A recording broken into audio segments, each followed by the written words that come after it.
Hi, this is Angie with the North Columbus Public Library, bringing you another video in our How to Knit series. In the last video, we talked about doing the stockinette stitch, which looks like this. This is where we knit a row on one side, and then we purled a row on the other side. So you can see these are two different stitches. They look different on both sides, but today we're going to learn how to alternate the knit and the purl stitch in order to create this ribbing fabric here. It's very stretchy. It's often used for the collars of sleeves and also for hats. It is very flexible, but if you let it go, it can go back to its original shape. And also another nice thing about ribbing is that whatever you do on one side, it's going to be same as the other side. So like I said, we're going to be alternating between the knit and the purl stitch. You can usually tell when you need to knit and purl because the knit stitch is going to have this column here of V's going up and down, and the purl stitch is going to have a little knot here up at the top. So the pattern that I'm using for this is just a knit one, purl one. Now ribbing can come in a variety of knits and purls. It can be like knit 2, purl 1, or any kind of combination of the two stitches.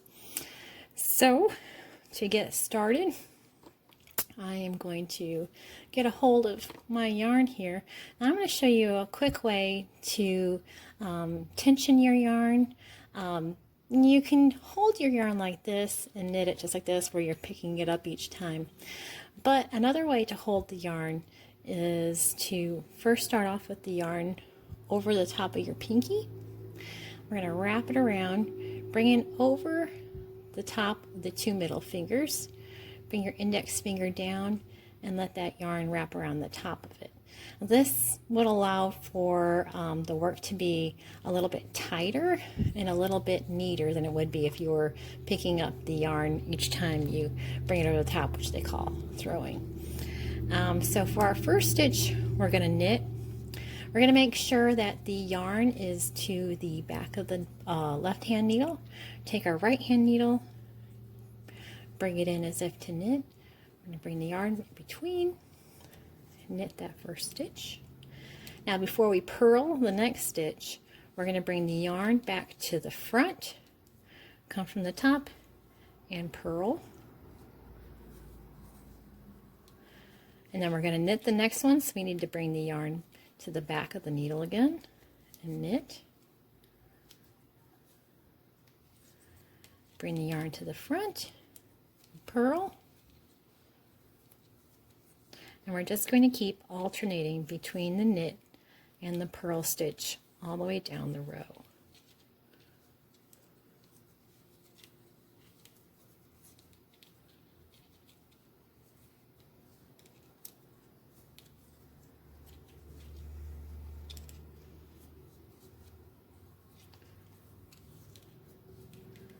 There we go.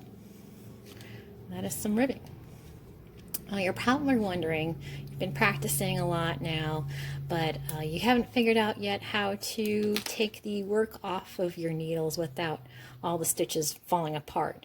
So there is a way that we can take it off the needles, and it's called binding off. And this is a great way to finish your work when you're done with a project. Now, we're going to maintain the same pattern. We're going to knit and purl, but we're going to start binding off our stitches.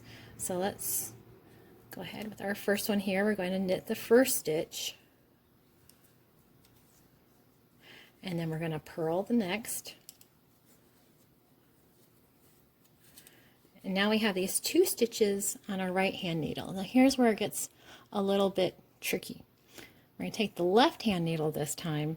It's going to come underneath the bottom loop, and just underneath that stitch we're going to pull up, and then we're going to bring that bottom loop over the top of the needle, going over the top stitch. So we have just one stitch left on there now. Then we're going to come to our next stitch and knit. Once again, we're going to take our left hand needle, come underneath, pull up and over the top stitch. The next one is a purl.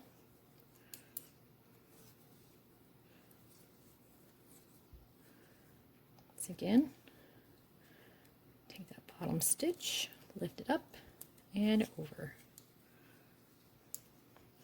We're going to knit, bring it up and over, purl,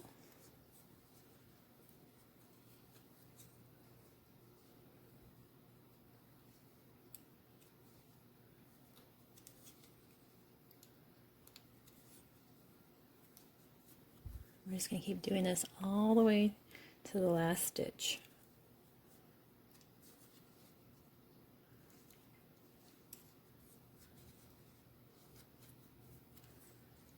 There we go.